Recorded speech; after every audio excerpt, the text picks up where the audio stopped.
প্রশ্ন হচ্ছে 2x minus 3y plus 6 equal to 0 সরলরেখার ঢাল কত?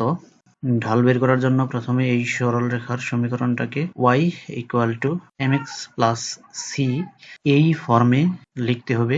তাহলে প্রথমে এই সমীকরণটাকে যদি আমরা এই ফর্মে বানাতে চাই, সমীকরণের উভয় পক্ষে 3y যদি যোগ করি তাহলে আমরা লিখতে পারবো 2x plus 6 equal to 3y।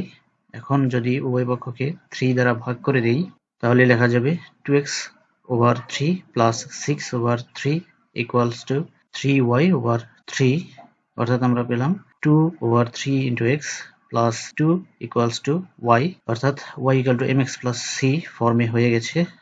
y equal to 2 over 3 into x plus 2, তার মানে এখানে এই m যেটা ঢাল সেটা হচ্ছে 2 over 3 আর এই c হচ্ছে ইন্টারসেপ্ট বা y অক্ষের ছেদকৃত অংশ, সেটা 2। তাহলে ঢাল হচ্ছে 2 over 3 অর্থাৎ m equal to 2 over 3, এটা হচ্ছে অ্যান্সার। এটা হচ্ছে সরলরেখার সাধারণ সমীকরণ, যেখানে m হচ্ছে ঢাল, c হচ্ছে ইন্টারসেপ্ট বা y অক্ষের ছেদকৃত অংশ, m হচ্ছে ঢাল বা স্লপ। তাহলে এখানে m হচ্ছে 2 over 3, এটা হচ্ছে অ্যান্সার।